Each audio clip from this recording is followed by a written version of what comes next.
ඒ වගේම එළඹෙන මහ මැතිවරණයේදී මේ මහනුවර දිස්ත්‍රික්කයට ජාතික ජනබලවේගය නියෝජනය කරමින් තරඟ වදින කණ්ඩායමේ නායකත්වයේ දරන කේ.ඩී. ලාල්කාන්ත සහෝදරය ඇතුළු තරඟ වදින අපේ අපේක්ෂක සහෝදරවරුන් සහෝදරියගෙන් සහභාගී වෙලා ඉන්න ආදරණීය අම්මලා තාත්තලා සහෝදරවරු සහෝදරියන් ඇතුළු සියලු දෙනාගෙන් අවසරයි. දැන් අපි දන්නවා පහුගිය නොවැම්බර් මාසෙ නේද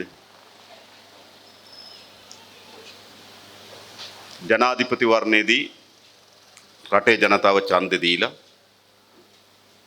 නව පාලකයෙක් නව පාලනයක් ගොඩනගා ගත්තා. දැන් ඒ පාලනය ගොඩනගාගෙන මාස 3කට වඩා වැඩි කාලයක් ගත වෙලා තිබෙනවා. සාමාන්‍යයෙන් ජනතාව එම පාලනය ගොඩනගා ගැනීමේදී විශාල බලාපොරොත්තු සහිතව තමයි ඒ පාලනය ගොඩනැගුවේ. අද විතරක් නෙවෙයි. ඒක නොවැම්බර් මාසයේ ඡන්දෙදි විතරක් නෙවෙයි. 1947 ඉඳන් අද ගත්තොත් අපේ රටේ ආණ්ඩු 15ක් හදලා තියෙනවා. ආණ්ඩු 14ක් පෙරලා තියෙනවා. ඒ කියන්නේ රටේ ජනතාව මැදිහත් වෙලා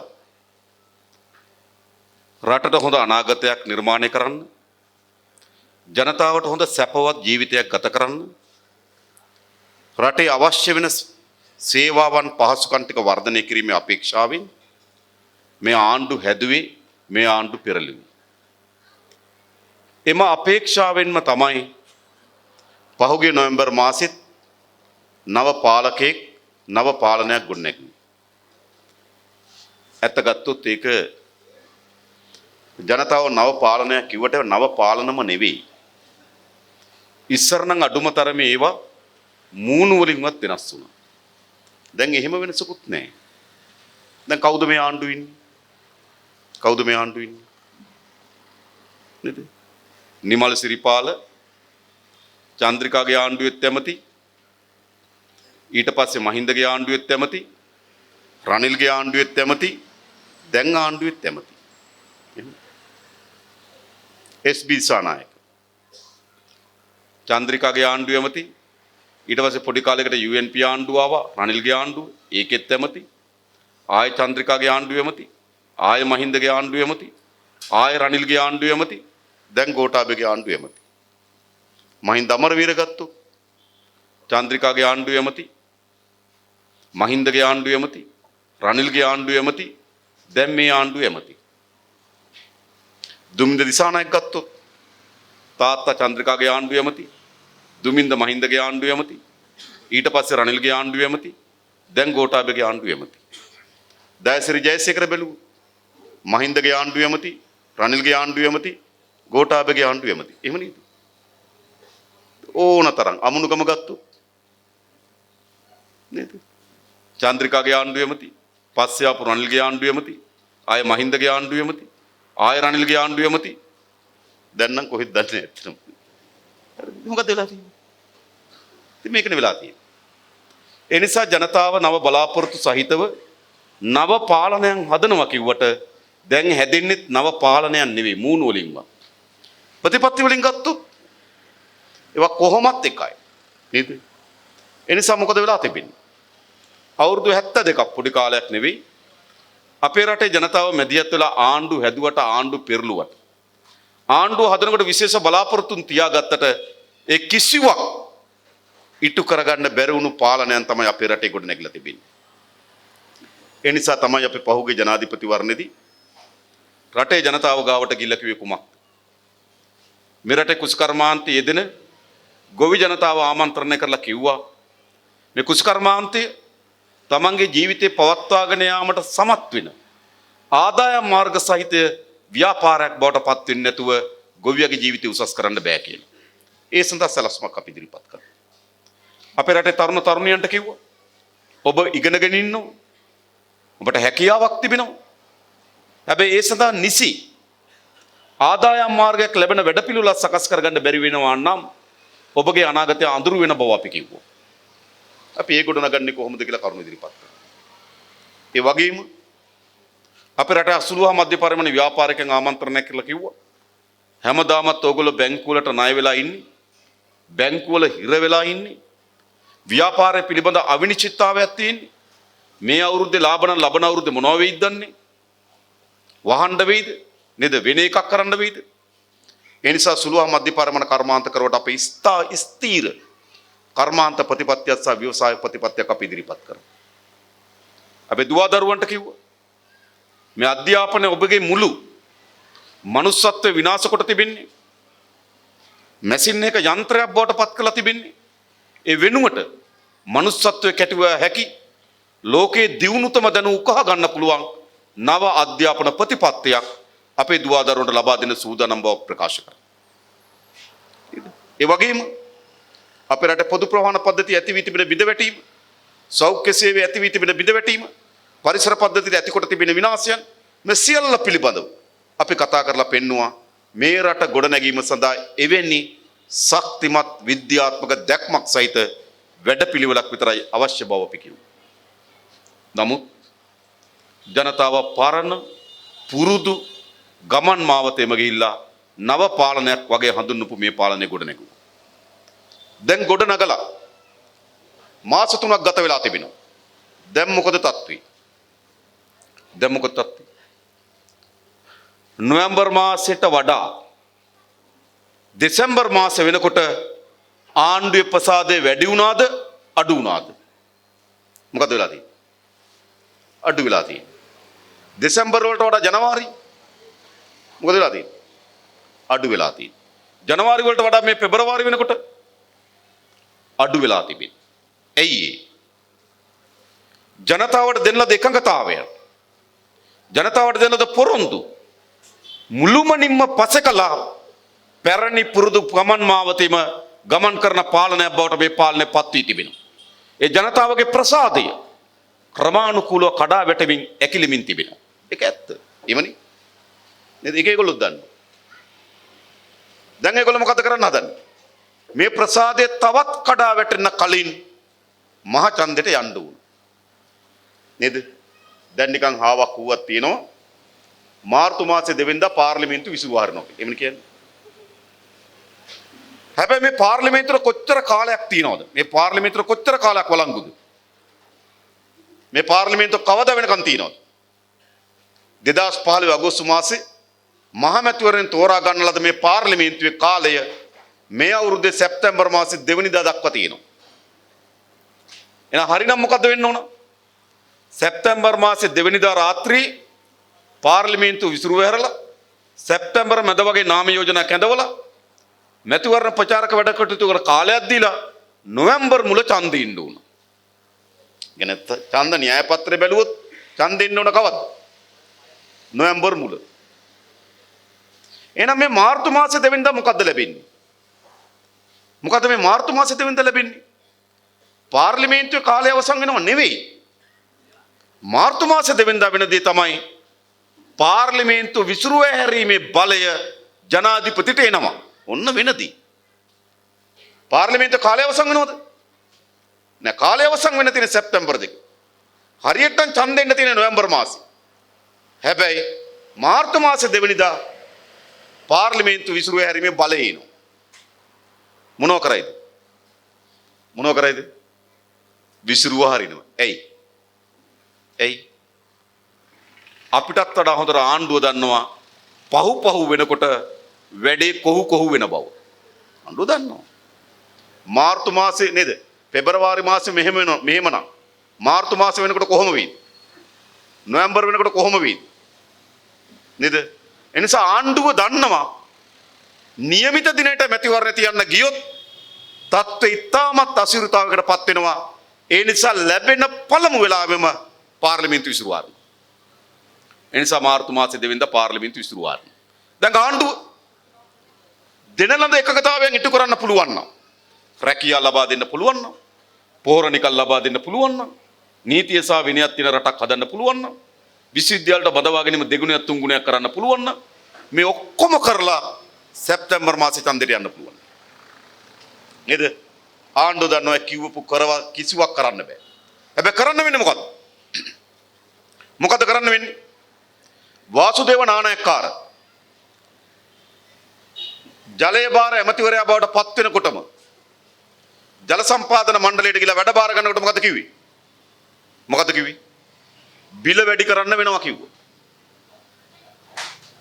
ඊට පස්සේ කට්ටිය කතා වුණා දැම්ම වැඩි නොකරමු ඡන්දේ ඉවර වෙලා වැඩ කරමු.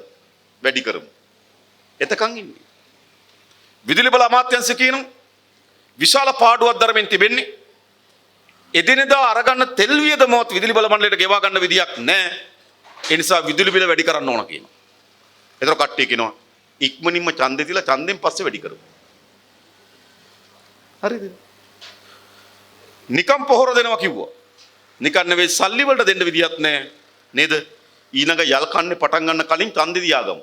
ඔය තියන්න හදන්නේ යල් කන්නේ පටන් ගන්න සාමාන්‍ය නේද? මැයි මුල වෙනකොට වගේ නේද? අප්‍රේල් අග වෙනකොට මැයි යල් කන්නේ පටන් ගන්න. ඊට කලින් ඡන්දේ තියෙන්නේ. එහෙනම් මේ ඡන්දේ තියෙන එකේ අරමුණ මොකද්ද? අන් කවරක්වත් නෙවෙයි ආණ්ඩුව තව තවත් අප්‍රසාදයටපත් වෙන එක. තව තවත් ආණ්ඩුව කරේ ජනතාවගේ විශ්වාසය පළුදු වෙන එක වැඩි වෙනවා මිසක් අඩු වෙන්නේ නැහැ.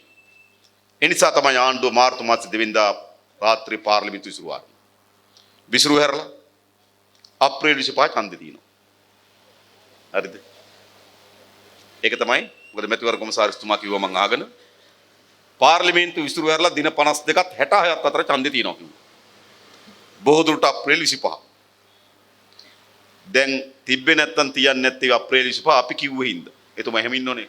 හරිද? හොඳයි ඒකත්. හරිද? ඒ නිසා අප්‍රේල් 25 ඡන්ද දෙනවා.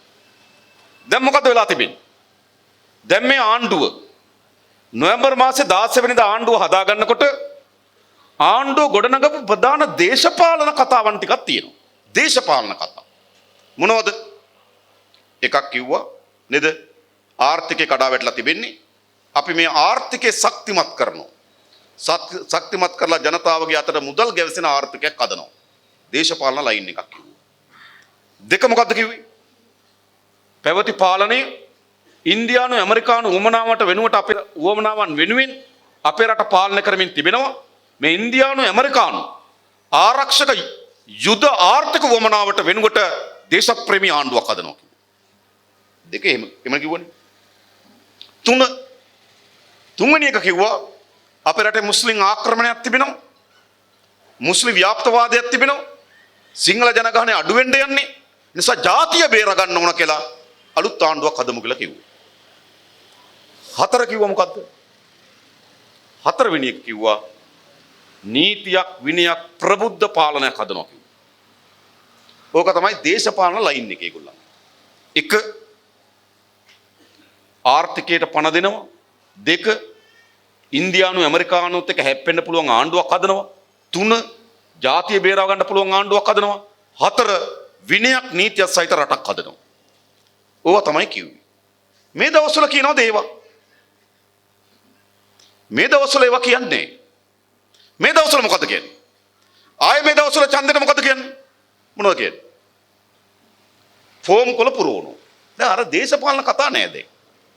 දැන් කියනවාද ඇමරිකන් විරෝධ ඉන්දියන් විරෝධ කතා දැන් තියෙනවා. දැන් ඒව නෑ. දැන් මොකද කරන්නේ? ෆෝම් කොල පුරවනවා. මොකද රැකියා ලක්ෂයක් දෙනවා. කියනෝ නේද? රැකියා ලක්ෂයක් ගත්තොත් අපේ රටේ ආසන වශයෙන් ගත්තොත් ග්‍රාම සේවක කොට්ටාස් වෙන 14000 ගණනක් ලක්ෂ 14000 ගණන බෙදුම 6.5යි. ඒ කියන්නේ කීයද? ග්‍රාම සේවක කොට්ටාසයකට රස්ස 6.5යි. තේරුණාද? ද ෆෝම් කොල කොච්චර පුරවනවද? අහුවෙන්න බෑ පාරෙන්. බෝක්කුව ගාව හම්බුනොත් ෆෝම් කොලයක් දෙනවා. නේද? කඩපිලට ගියත් ෆෝම් කොලයක් දෙනවා. දෙන්නේ නැද්ද? දීලා ෆොටෝකොපි ගහලා රුපියල් 20කුත් ගන්නවා. හරිද? නේද? ඉතින් රස්ස 6යි ග්‍රාම සේවක කොට්ටාසෙම දෙන්න පුළුවන්. පුරවන ට්‍රැක්ටරයක්. ඇයි මේවා අලුත් දේවල්ද? දැන් කෝ අර අලුත් කතා රටට මහා ප්‍රාණයක් දෙන්න ගෙන ආපු යෝජනාකෝ. ඒවා නෙමෙයි පරණ දේවල්. මේ ඡන්දයක් එකට ෆෝම් කොල පුරෝපේක අලුත් දෙයක්ද අපිට? අලුත් දෙයක්. මීට කලින් ඡන්දෙදි මහින්දානන්ද විදුලි බල මණ්ඩලයට රස්ස දෙනවා කියලා පිරෙව්වා. ඊට ඈත කාලේ සරත් අමුණුකම වාරි මාර්ග අමාත්‍යාංශෙන් දෙනවා කියලා පිරෙව්වා. ඊටත් කලින් විදුලි බල මණ්ඩලයට පෙට්‍රෝලියම් එකට රස්ස දෙනවා කියලා නේද? රත්වත් පිරෙව්වා. මතකද? නිසා දැන් ඒ අර පරණ එකේද යන්නේ. පෝම් කොළ පුරවණු පාරට අවිලා මුල් ගලක් තියෙනවා නේද? තහඩු බෙදන්න පටන් ගනි. සිමෙන්ති බෙදයි, වැසිකිලි පෝච්චියක් බෙදයි, සාරිය බෙදයි, ආය කට්ට බෙදයි. කොහෙන්ද අර ප්‍රබුද්ධ කතා? අර දේශපාලන කතා දෙන්නේ. තියනොද එහෙම? ජාතිය බේරගන්න. දේශප්‍රේමී පාලනයක් හදන්න. ජාතික ආර්ථිකයට පණ දෙන්න එවන කිව්වා අපිට. නේද? නීතියක් විනයක් තියෙන රටක් හදන්න. දැන් ඒ කතාව ඔක්කොම අකුලලා. දැන් පරණ පුරුදු දේ ඡන්දයක් යනකොට පෝම් කොළ, මුල්ගල්, සාරි, වැසිකිලි පෝච්චි, සිමෙන්ති, තහඩු, ආය කට්ට. මෙතන ඇවිල්ලා තියෙන්නේ. ඇයි ආණ්ඩුවට එහෙම උනේ? ආණ්ඩුව ගොඩනගලද සියලු දේශපාලන ලයින් එක දේශපාලන පාර දැන් ෆේල්. දැන් ඉවරයි. දැන් ඒවා කියන්න බෑ. ඒ නිසා දැන් මොකද කරන්නේ ඒගොල්ලෝ? මැතිවරණ ව්‍යාපාරයට පරණ බෙදිල්ල පටන් ගන්න තියෙනවා. ඔව්. අපිත් ජනතාවට බෙදන්න යන්න ඕන දැන්. මොනවද? ඒගොල්ලෝ බෙදන්නේ වැසිකිලි පෝච්චිය, සාරිය, ආයකට්ට. අපි දැන් ගම් ගානේ ගිහිලා ජනතාවට දේශපාලන දැනුම බෙදන්න පටන් ගන්න ඕන. මොකද්ද ප්‍රබල? ප්‍රබල මොකද්ද? ඒගොල්ලන්ගේ වැසිකිලි පෝච්චියද අපේ දේශපාලන කතාවද? ඒගොල්ලන්ගේ සාරියද අපේ දේශපාලන ලයින් එකද? ඒ නිසා නව දේශපාලන දැනුමේ කතාවක් අපි ගමේ පටන් ගන්න ඕන. ඉස්සරලම මේක එලිදරව් කරන්න ඕන. නේද? ඉස්සරලම අපිට කිව්වේ මොකද්ද? ආර්ථිකයට මහා පණක් දෙනවා කිව්වා. විශාල පොරොන්දු දුන්නා. මට මතකයි ඒ වෙලාවේ මාධ්‍ය සාකච්ඡාවක් තිබ්බ වෙලාවේ මාධ්‍යවේදීන් ඇහුවා ගෝඨාභයගේ ඔය තරම් පොරොන්දු දෙනවා ඕව කරන්න සල්ලි කොහෙන්ද කියලා ඇහුවා. මතකනේ? එතන මොකද කරේ? අයියගේ මූණ බැලුවා. මතකයි? අයියා කිව්වා මොකද්ද? අයියෝ සල්ලි හොයාගන්න හැටි අපි දන්නවා කිව්වා. දැන්කෝ දැන් කියන්නේ මොකද්ද? පැරණි ආණ්ඩුව ආර්ථික විනාශ කළා තියෙන්නේ. බොහොම අමාරුවෙන් හුස්ම ගන්න නේද? හුස්ම නතර වෙච්ච ආර්ථිකයක් අපිට ලැබිලා තියෙන දැන් හදන්න අමාරුයි කියන. හදන්න අමාරු කියන විතරක් නෙවෙයි. පහුගියදා ඉන්දියාවට ගියා. දැන් ඔයගොල්ලෝ මතක තියාගන්න. මේ අවුරුදු 72ට අපේ ණය කන්ද කොච්චරද? මේ අවුරුදු 72ට අපේ ණය කන්ද පහුගියදා පාර්ලිමේන්තුවේදී හිටපු මුදල් ඇමති මංගල සමරවීර කිව්වා බිලියන 1700යි කිව්වා. බිලියන 1700යි. මේ අවුරුද්ද අපේ ණය වාරිකේ. බිලියන 1700 කියන්නේ කෝටි වලින් ගත්තොත් රුපියල් කෝටි 1,70,000යි. කෝටියේ ඒවා 1,70,000යි. ඔළුවේ හැදෙනවද චිත්‍රයක්? නෑනේ. රුපියල් 1000යි කිව්වොත් නම් පොල් ගෙඩි දෙකයි, හාල් කිලෝ දෙකයි, පාන් ගෙඩියයි, පරිප්පු 200යි. කෝටි 1,70,000ක් කිව්වොත් ඔළුවේ වෙන්නේ. මේ කෝටි 1,70,000යි. කෝටි 90,000ක් විදේශීය ණය. කෝටි 80,000ක් දේශීය ණය. කියන්නේ පිට රටවල වලට ණය ගෙවන්න තියෙනවා කෝටි 90,000. ලංකාවේ ණය දීපු අයට වලට ගෙවන්න තියෙනවා කෝටි 80,000. ඒ කියන්නේ මොකද්ද? හම්බන්තොට වරාය, නොරොච්චොල බලාගාරේ, මත්තල ගුවන්තොටුපොළ, දකුණු අධිවේගී මාර්ගය, කටුනායක අධිවේගී මාර්ගය, ප්‍රධාන පහනේ හම්බන්තොට වරාය, නොරොච්චොල බලාගාරේ, මත්තල ගුවන්තොටුපොළ, දකුණු අධිවේගී මාර්ගය, කටුනායක අධිවේගී මාර්ගය. මේ පහම හදන්න ගියේ කෝටි 42,500යි. මේ අවුරුද්ද අපේ ණය ප්‍රමාණය කෝටි 1,90,000යි. ඒ කියන්නේ හම්බන්තොට වගේ වරායවල 4යි සමහරවිට නුවරත් එකක් හදන්න වෙයි විදිහට නේද? හම්බන්තොට වගේ වරායවල 4යි, නොරොච්චොලේ වගේ බලාගාර 4යි. ඒක ඉන්දියාවටත් විදුලිය දෙන්න පුළුවන්. දකුණු කටුනායක අධිවේගී මාර්ගයේ දිග වගේ 4 ගුණයක දිග නේ තමිල්නාඩුවට නේද? තමිල්නාඩුවට පාලමක් ගහන්න පුළුවන්. හරිද? මත්තල වගේ ගුවන්තොටුපොළවල 4යි. කොච්චරද? කියන්නේ මේ අවුරුද්දේ අපේ ණය පොලි වාරිකය මත්තල වගේ ගුවන්තොටුපොළවල 4යි, හම්බන්තොට වගේ වරායවල 4යි, නොරොච්චොල වගේ බලාගාර 4යි, දකුණු අධිවේගී මාර්ගය වගේ 4යි, කටුනායක අධිවේගී මාර්ගය වගේ 4යි. හිතා ගන්න පුළුවන්ද? කොච්චර ණය කන්දක අපේ රට මේ පාලක හිර කරාද? දැන් ගෙවා ගන්න විදියක් නැහැ. දැන් ඕගොල්ලෝ ණයක් ගෙවා ගන්න බැරුණා මොකද කරන්නේ? මොකද කරන්නේ? ඉස්සරම එළියට බහින්න නැතුව ඉන්න. ඊට පස්සේ ණය දීපු කෙනා එන පාරේ යන්න නැතුව ඉන්නවා. ඊට පස්සේ හදිස්සියකට විතර කරුවලට බහිනවා. ණයකාරයා මග අරින්න. එහෙම නේද? ඊට පස්සේ හොරෙන් ගිහිල්ලා කියනවා මට ගෙවා ගන්න ටිකක් අමාරුයි. මට මාස 4-5ක් කල් දෙන්න බැරිද? නේ එහෙම නේද? ණයක් ගෙවා ගන්න බැරුණා අපි කරන්නේ. දැන් රට කරන්නේත් මොකද්ද? දැන් පහුගියද අගමැති මහින්ද රාජපක්ෂ ඉන්දියාවට ගිහිල්ලා කිව්වේ මොකද්ද? හඳ පානේ ගිහින් නැති එක ඇත්ත. හරිද? හැබැයි ඉන්දියාවට ගිහිල්ලා කිව්වේ මොකද්ද? අපිට ණය ගෙවා ගන්න විදියක් නැහැ. අවුරුදු 3ක්වත් කල් දෙන්න බැරිද? ඔන්න මේ පාලක රටගෙන අපු තැන. අපිට ණය ගෙවා ගන්න බෑ අවුරුදු 3ක්වත් කල් දෙන්නද? හරිද?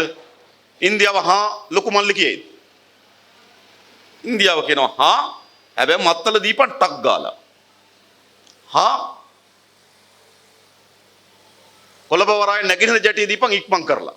හා සාම්පූර් බලාගාරේ පටන් ගනින් ඉක්මන් කරලා. හා ත්‍රිකෝණමලේ තෙල් ටැංකි ටික දීපන් ඉක්මන් කරලා. මේකයි වෙන්නේ. ඒ නිසා ආර්ථිකයේ විය හැකි විශාලතම ව්‍යසනයට අද අපේ රට මුහුණ දීලා තියෙනවා. ඒකේ ප්‍රතිඵල මොකද්ද වෙලා තිබෙන්නේ? ඒකේ ප්‍රතිඵල තමයි විශ්‍රාමිකයන්ට 2015 ජනවාරි මාසයේ පළවෙනිදා ඉඳන් 2020 ජනවාරි මාසයේ පළවෙනිදා දක්වා ඒ අවුරුදු කීපේ විශ්‍රාම ගියපු අයට 2016 පළවෙනිදා ඉඳන් අවුරුදු 4 විශ්‍රාම ගියපු අයට විශ්‍රාම ප්‍රදාන සහතිකය දෙනකොටම කිව්වා ඕගොල්ලෝ විශ්‍රාම යන වැටුප මේකයි. හැබැයි 2020 ජනවාරි මාසයේ ඉඳන් වැටුප මේකයි කියලා. දුන්නද? නෑ පහුගිය ජනවාරි මාසයේ 20 ගැසට් එකක් ගැව්වා විශ්‍රාම වැටුප දෙන්නේ නෑ කියලා. වැඩි කිරීම දෙන්නේ නෑ කියලා. ඔව් දැන් අපි සටනක් පටන් අරන් තියෙන එක දිනා ගන්න අපි නඩුවකුත් දාන්න සැලසුම් කරමින් තියෙනවා.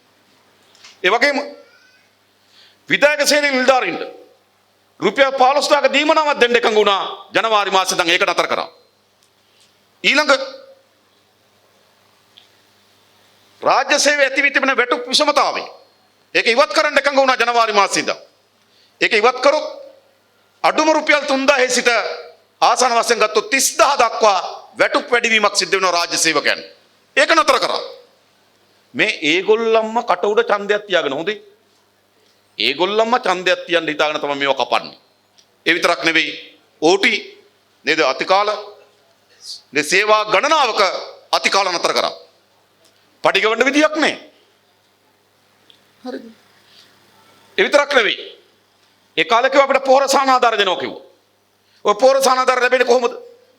අපේ රටේ සාමාන්‍යයෙන් ගත්තොත් පොහොර වලින් 10%ක් විතර තමයි ආණ්ඩුවේ සමාගම් ගේන්නේ. 90%ක්ම ගේන්නේ පෞද්ගලික සමාගම්. යූරියා මිටියක් ලංකාවට එනකොට රුපියල් 3000ක් විතර වෙනවා. ආණ්ඩුව කිව්වා පෞද්ගලික සමාගමට 1500 දීපන් කිව්වා. ඊටු 1500 ආණ්ඩුවෙන් දෙන්නම් කිව්වා. එහෙමනේ. යූරියා මිටිය වෙළඳ පොළ 1500ට විකුණනකොට නේද? ගොවි මහත්තයා 1500ක් දෙනවා. සමාගමට ආණ්ඩුව 1500ක් දෙනවා. දැන් මොකද උනේ? මේ සමාගම් වල දෙන්න ඕන සල්ලි ටික හිර වුණා. පෞගේදා මන් දැක්ක කිව්වා කොච්චර හිර වෙලාද? කෝටි 13000ක්. සමාගමට නැහැ. දැන් සමාගම් කියනවා නිකන් නෙවෙයි සල්ලි වලටවත් අපිට දෙන්න පොහොර ගේන්න විදියක් නැහැ. ගෙවපන් ණය කියනවා. දැන් නේද නිකන් නෙවෙයි සල්ලි වලට පොහොර නැහැ. කොහොමද ආර්ථිකේ? එනිසා ආර්ථිකයේ විය හැකි සියලුම පන්නේ විනාශකාරීත්වයට ගෙන යමිට මේ ගොඩ ගන්න කවුද? පී.බී. ජයසුන්දර අපේ රටේ ආර්ථිකය ගොඩ නගන්න. 1994 ඉඳන් 2005 දක්වා ඒ කාලේ අවුරුදු එකමාරක් කරනකොට මුළු කාලෙම ආර්ථිකය පාලනය කරේ පී.බී. ජයසුන්දර. 2005 ඉඳන් 2015 දක්වා ඒ අවුරුදු 10 අපේ රටේ ආර්ථිකය පාලනය කරේ පී.බී. ජයසුන්දර. 1994 ඉඳන් අවුරුදු 19 අපේ රටේ ආර්ථික සැලසුම් හැදුවේ කවුද? පී.බී. ජයසුන්දර. වෙන කවුරුත් නෙවෙයි. චන්ද්‍රිකා හා කියනවා. මහින්ද හා කියනවා. නැත්තම් අස්සන ගහනවා. නැත්තම් අය වැගිලා පාර්ලිමේන්තු ඉදිරිපත් කරනවා. මේ ආර්ථික මෙහෙම කවුද? පී.බී. ජයසුන්දර. අද මෙහෙවන්නේ කවුද? පී.බී. ජයසුන්දර. ලෝකෙ කිසිදු රටක මෙවැනි දීර්ඝ කාලයක් ආර්ථික මෙහෙවපු කෙනෙක් නැහැ. අවුරුදු 20ක් ආසන්න වශයෙන් අපේ රටේ ආර්ථිකය මේ වෙලාව තිබෙන්නේ පී.බී. ජයසුන්දර. ඒ නිසා මේ ආර්ථිකයට විය හැකි සියලුම විනාශයන්ගේ ප්‍රධානතම වග උත්තරකරුවෙක් තමයි පී.බී. ජයසුන්දර. නැවත ආර්ථිකය ගොඩනගන්න ගෝඨාභය තෝරගත්තේ කවුද? පී.බී. පී.බී. කියන්නේ දහං ගැටකාරී. දැන් මේ ණයට ගැටයක් ගහන්න හදන්නේ. මොකද්ද ගහන ගැටේ? දැන් අලුතෙම සාකච්ඡාවක් පටන් ගන්න තියෙනවා. මේ අවුරුද්දේ ගෙවන්න තියෙන කෝටි 1,70,000 ගෙවන්න විදියක් නැහැ. ණය දෙන සමාගම් වලට ගිහලා කියනවා ඒ කෝටි 1,70,000 අපිට ණයක් හැටියට දෙන්න බැරිද කියනවා. තේරුණාද? ඒක රාර කෝටි 1,70,000 පොලිය විතරක් ගෙවනවා. ඔන්න ගැටි. දැන් තමුන්නාසලා කාට රුපියල් 10,000ක් නැයි නේද? මේ මාසේ ගෙවන්න තියෙන 1000ක් වාරිකී. ගෙවන්න විදියක් නැපි කියලා කියන මොකද්ද? ඒ 1000ත් ණය බොටපත් කරපන්. එතකොට 11,000යි. අර 1000ට පොලිය ගෙවන්න. 110 ගානේ රුපියල් 100යි. ඒක ගෙවගෙන ලබන අවුරුද්ද වෙනකොට මොකද? මේ ණය කන්ද ගොඩ ගන්න එක තමයි පී.බී. ගේ සලස්ම. ඒ නිසා ආර්ථික අලුත් ගමනකට යොමු කරන්න මේ පාලකයන්ට පුළුවන් කමක් නැහැ. ඒ නිසා අපි දැන් ගම් වලට ගිහලා පණිවිඩයක් දෙන්න ඕනකම තියෙන කුමක්ද? මේ ආර්ථික ගමන් මඟ පිළිබඳ අපි ඉදිරිපත් කරන වැඩපිළිවෙල විතරයි මේ රටට ස්ථිරසාර ශක්තිමත් ආර්ථික ප්‍රභවයක් නිර්මාණය කළ හැකි වන්නේ කියන එක දැන් ඔප්පු වෙලා අමාරයි. ඒ පණිවිඩය අපි ගෙනියන්න. ඒ දැනුම අපි ගෙනියන්න. 1 2 මේ ආණ්ඩුව ගොඩනගනවා මොකද්ද කිව්වේ? විශේෂයෙන්ම මේ ආණ්ඩුව ගොඩනගුවේ මුස්ලිම් ආක්‍රමණයක් මුස්ලිම් ව්‍යාප්තවාදයක් පිළිබඳව චිත්‍රයක් අපිට මෙව්වා. කිව්වා 2050 වෙනකොට සිංහල ජනතාවට වඩා වැඩි මුස්ලිම් ජනතාව වැඩි වෙනවා කිව්වා. නේද? අපිට කිව්වා මොකද්ද? වඳ කොත්තු තියෙනවා.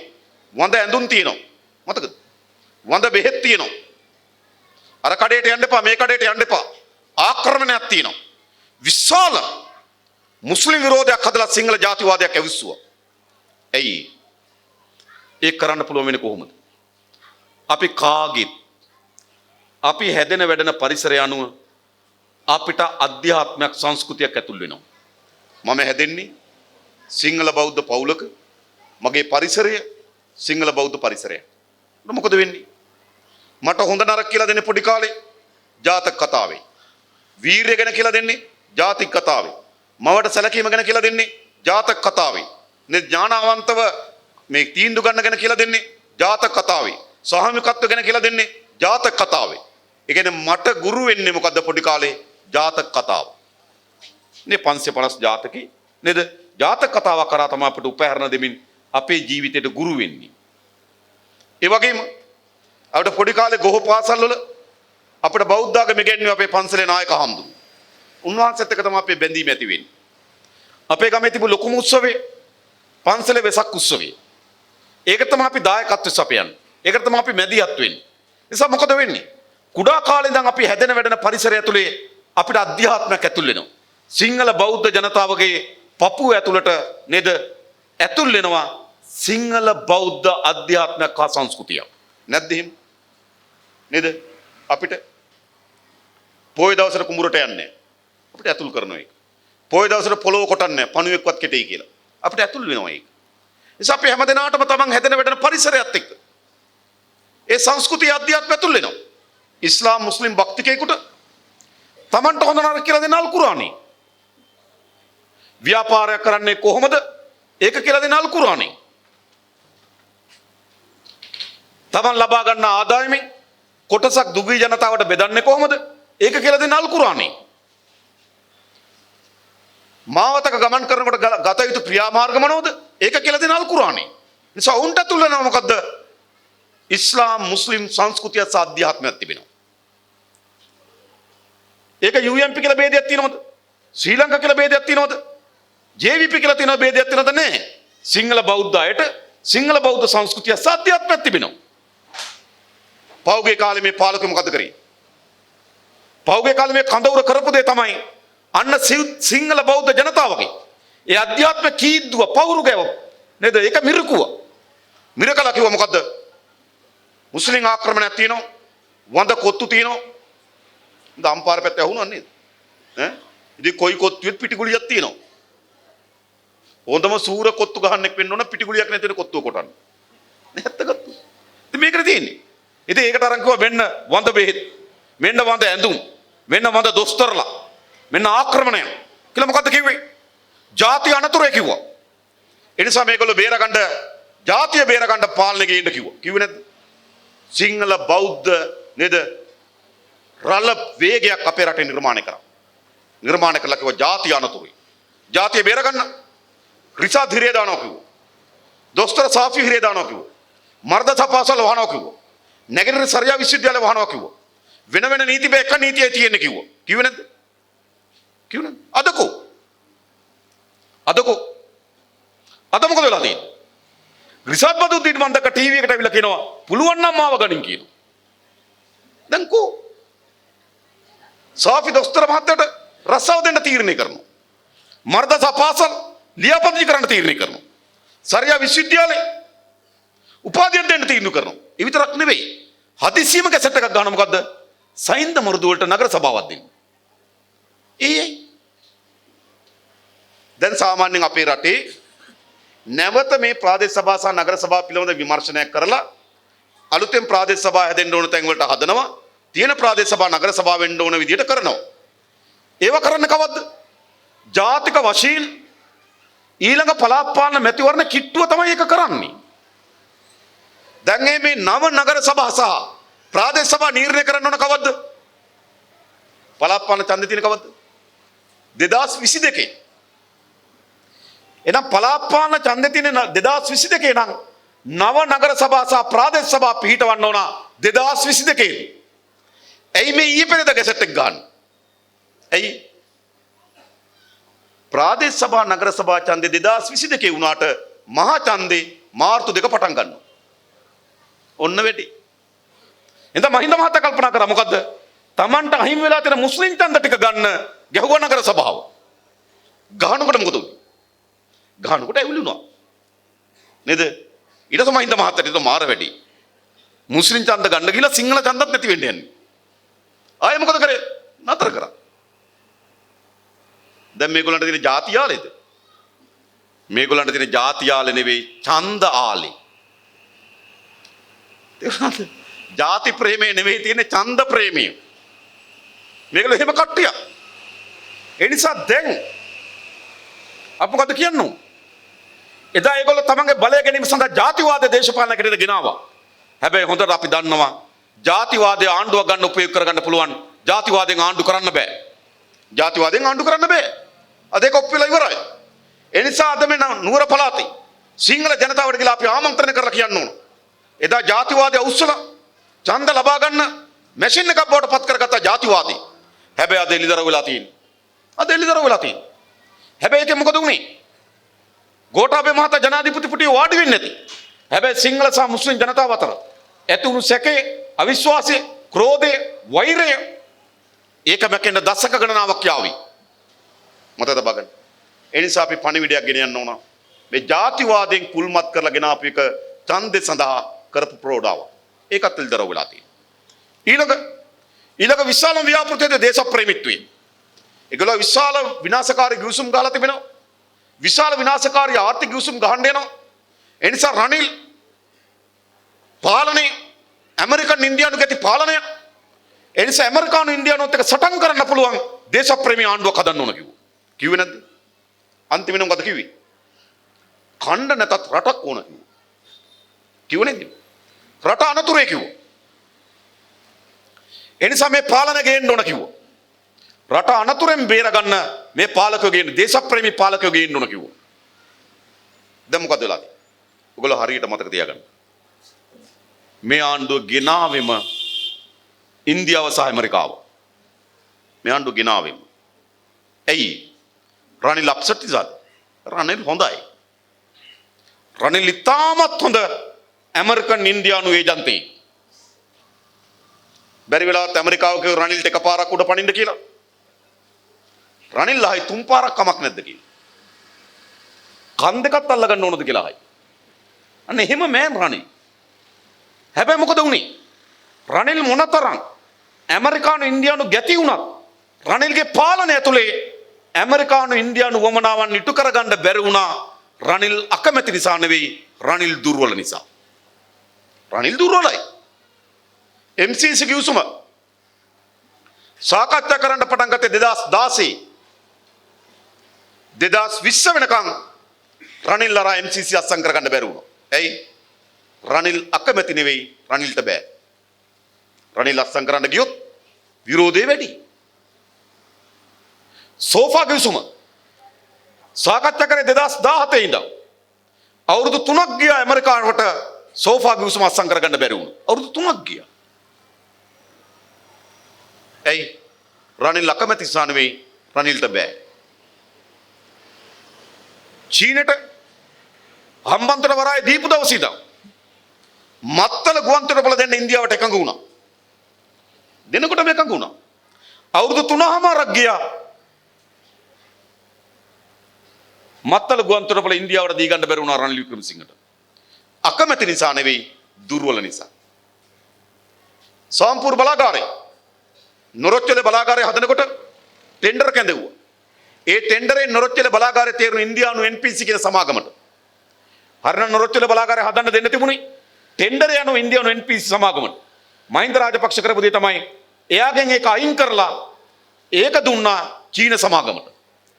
ඒ සමාගමෙන් තමයි මහින්දට සල්ලි කිව්වා කියලා නිව්යෝක් ටයිම් නේද කියන පුවත්පතේ පළවුණේ ඇමරිකාවේ. ඒකට ඉන්දියාව තරහා වුණා. තරහා වෙච්ච නිසා මහින්ද මහතා මොකද කරේ? ටෙන්ඩර් කැඳවීමකින් තොරව සාම්පූර් වල බලාගාරයක් හදන්න ඉන්දියාවට ඉඩ දුන්නා. සාම්පූර් වල බලාගාරය විශාල පරිසර හානියක්. හැබැයි මහින්ද රාජපක්ෂ එකඟ වුණාට සම්පූර්ණ වල බලාගාරයක් හදන්න රනිල්ගේ පාලන කාලය ඇතුළත මුල් ගලවත් තියාගන්න බැරුණා. ඇයි? රනිල් අකමැති නිසා නෙවෙයි, රනිල් දුර්වල නිසා. මහින්ද රාජපක්ෂ මහත්තයා කොළඹ වරායි දකුණු ජැටිය සංවර්ධනය කරන්න දුන්නා චීනෙට.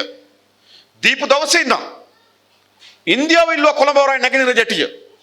රනිල් එකඟ වුණා.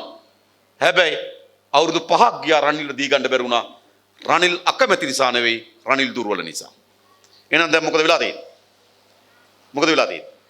ඉන්දියානු ඇමරිකානු ආර්ථික සහ යුද සැලසුම් තවදුරටත් ලංකාවේ ක්‍රියාත්මක කර ගැනීම සඳහා රනිල් අසමත්. මේකයි ප්‍රශ්නය. රනිල් අත්සන් කර එකම කිවිසුම ඇමරිකාවත් එක්ක මොකක්ද? රනිල් ඇමරිකාවත් එක්ක අත්සන් කරපු එකම කිවිසුම එක්සා කිවිසුම. ඇයි ඒක අත්සන් කරන්න පුළුවන් උනේ මොකක් නිසාද? එක්සා කිවිසුම තමයි භයානකම කිවිසුම. එක්සා කිවිසුම අනුව ඇමරිකන් හමුදාවට ඕන වෙලාවක අපේ රටට එන්න පුළුවන්. අපි අපේ රටේ ගොඩබිමත් මුහුදත් ගුවනක් දෙන්න බැඳලා ඉන්න ඇමරිකන් හමුදාවට. එන හමුදාවට ආහාර, ජලය, ඉන්ධන දෙන්න අපි බැඳලා ඉන්නවා. එන හමුදාවට sannivedana පහසුකම් දෙන්න අපි බැඳලා ඉන්නවා. එක්සා කිවිසුම අනුව ඇමරිකන් හමුදාවට ප්‍රධාන සේවාවන් තුනක් දෙන්න අපි බැඳලා ඉන්නවා. එක අපේ ගොඩබිම මුහුද ගුවන. දෙක ආහාර, ජලය, ඉන්ධන. තුන sannivedana උපකරණ. බැරි වෙලාවත් මේ මාසයකට විතර කලින් ඇමරිකාව සහ ඉරානය අතර ගැටුමක් නිර්මාණය වෙන්න ගියා. බැරි වෙලාවත් ඒ ගැටුම පටන් ගත්තා නම් ඉරානයට එරෙහිව හොඳම යුද මධ්‍යස්ථානයක් බවට පත් වෙනවා ශ්‍රී ලංකාව. ඉරානයට තමන්ගේ මිසයිල් වලින් ඇමරිකාවට පහර දෙන්න දුර වුණාට ලංකාව කිට්ටුයි. අනුන්ගේ පරිප්පු කරන තව පොඩ්ඩයි. ඒකට හේතුව වෙන්නේ මොකද? එක්සා කිවිසුම. රනිල්ට ඒක අත්සන් කරගන්න පුළුවන් වුණා, වෙන කිසි කිවිසුමක් ඇමරිකාවත් එක්ක අත්සන් කරගන්න බැරි වුණා. ඇයි ඒක අත්සන් කරන්න පුළුවන් වුණේ?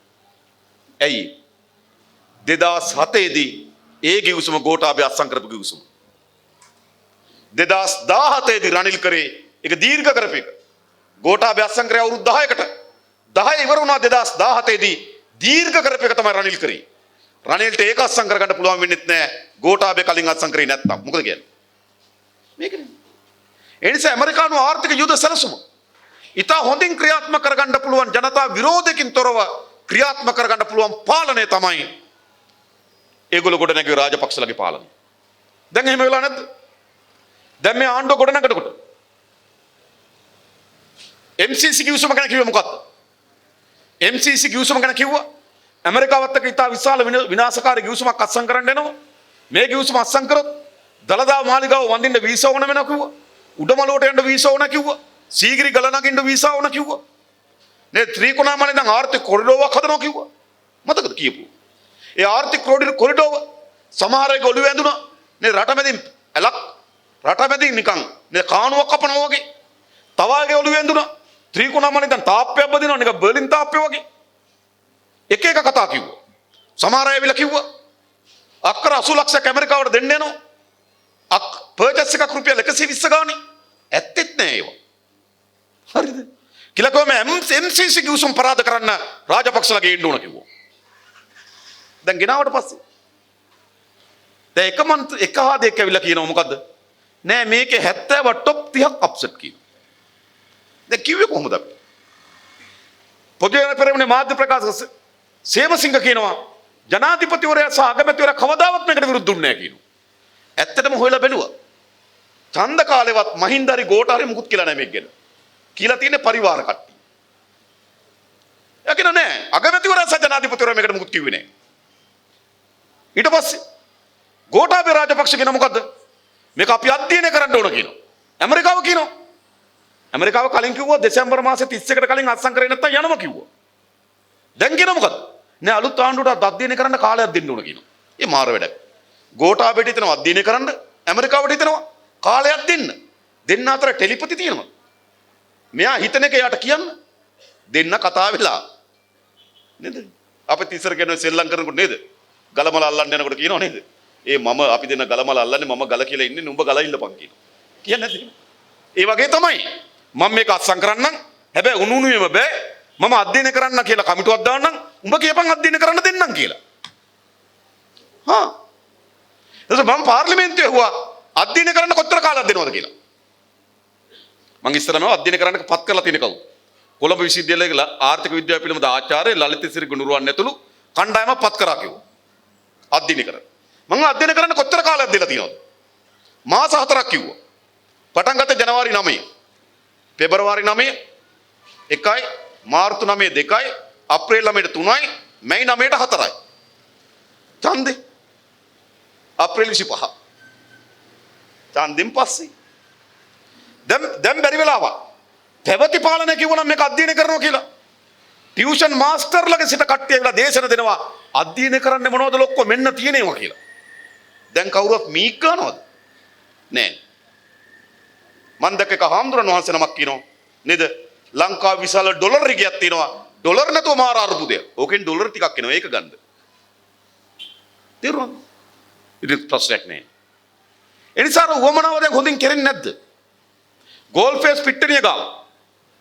ඉතාමත් වටිනා ඉඩමක්. අක්කර 3ක් නැවත සංගිලා කොම්පැනියේ අනු කොම්පැනියකට දුන්නා. අක්කර 3ක්. පැවත රනිල්ගේ ආණ්ඩුවක විකුණන්න ගියා නම් මොනවා වෙයිද? මොනවා වෙයිද? නේද? අක්කර 3 වට කරලා කට්ටිය ඉඳගෙන මේ වෙනකොට. හැබැයි දැන් අක්කර 3 දුන්නා මීක් නෑ. දැන් ඇහුවාම වික්ක නේද කියලා. වික්කේ නෑ අපි මේ 99 අවුරුද්දකට දුන්නේ. මේ 99 අවුරුද්ද. දීපු කෙනා ඉන්නවද? ගත්තු කෙනා ඉන්නවද? මේ කියන මම ඉන්නවද? අහගෙන ඉන්න ඕගොල්ලෝ ඉන්නවද? අපි කවුරුත් නෑනේ. 99 අවුරුද්ද කියන්නේ වික්ක තමයි. අවුරුදු 99ක් ගියාට පස්සේ හෝටල් ආදේද පොළවේ. සමහර විට අහසේ හදයි. අපි දන්නේ නැහැ. තේරුම් කියන්නේ. ඉතින් ඒතර අක්කර 3 ගාණක් කිසි ප්‍රශ්නයක් නැහැනේ. ඊට පස්සේ මෙතන ලේක් හවුස් එක ඉස්සර අක්කර 6ක් නේද? එකක් දුන්නා මැලේසියානු සමාගමට දෙන්න සැලසුම් කරලා තිබෙනවා. දැන් කො විරෝධී? අන්න ඇමරිකානු ඉන්දියානු ආර්ථික යුද සැලැස්ම විරෝධයෙන් තොරව ක්‍රියාත්මක කර ගැනීම සඳහා මේ පාලනය ගෙනත් තිබෙනවා. ඒතර කවුරු හරි යනවා. ඒ වුණාට මේ අපේ හමුදාපතිතුමාට එන්න දෙන්නේ නැහැ නේද කියලා. හා දැන් මොකද්ද තියෙන්නේ? ඇමරිකාවේ ආණ්ඩුව ඇමරිකන් එක්සත් ජනපදයට ලංකාවේ හමුදාපතිවරයාට යුනිෆෝම් මැදගෙන අවි ආයුධ අරගෙන නෙවෙයි සිවිල් ඇඳුමකින්වත් එන්න දෙන්නේ නැහැ කියලා ඇමරිකාව කියනවා. දැන් ඒකනේ මේ දවස්වල සාකච්ඡාව නේද? ඇමරිකාව කියනවා එන්න දෙන්නේ නැහැ කියලා. හැබැයි අපි කිව්සුමක් ගහලා තියෙනවා මොකද්ද? ඇමරිකන් හමුදාපතිවරයාට නෙවෙයි සාමාන්‍ය සොල්දාදුවෙකුට උනත් ආයුධ අරගෙන යුනිෆෝම් ඇඳගෙන නේද? යුද නැව් අරගෙන ලංකාවට එන්න ඉඩ දෙනවා. දැන් දේශප්‍රේමී ආණ්ඩුව මොකද කියන්න ඕන? දැන් මොකද කියන්න ඕන? ලංකාවේ හමුදාපතිවරයාට ඇමරිකන් එක්සත් ජනපදයට එන්න දෙන්නේ නැත්නම් අපේ රටට ඕනෑ වෙලාවක ඇමරිකන් හමුදාවට එන්න දෙන එක්සා ගිවිසුමෙන් අයින් වෙනවා කියයිද? සාධාරණ දෙයක් කියනවා. කියන්නේ විතරක් නෙවෙයි සෝප ගිවිසුමත් අත්සන් කරනවා. ඒ නිසා මොකද වෙලා තියෙන්නේ? මාස 3ක් යනකොට ඒ දේශප්‍රේමීත්වයේ සලුපිලි ඔක්කොම උනාදම අවසන්. තවද මේ ඒගොල්ලෝ තවරගත්තු දේශප්‍රේමී. වැහි පොතටත් හේදෙනවා. ඒගොල්ලෝ තවරගත්තු දේශප්‍රේමී ටිකක් මේ ඉන්නේ. හරිද? අපි දන්න මේ මහජනක දේපොළ හොරකම් කරමින් ඉන්න දේශප්‍රේමියෙක් වෙන්න පුළුවන්. මේ මහින්දානන්ද දේශප්‍රේමියා. කේලි රබුකල දේශප්‍රේමියා. ඒගොල්ලෝ වෙන ප්‍රේම වෘතාන්ත කියලා අපි දැන් කියන්නේ ඒවා වැඩි. දේශප්‍රේමින්ගේ. තේරෙනවද මං කියන්නේ? හරි. ඉතින් මේගොල්ලෝ කවුද මේ? දේශප්‍රේමින්. නෑ. ඒගොල්ලෝ තවරගෙන තිබෙන්නේ. ඒ නිසා අපි හැමදෙනා තුලම පොඩි කාලේ ඉඳන් අපිට ආදරයක් භක්තියක් අපේ මාතෘ භූමිය පිළිබඳව ඇති කරනවා.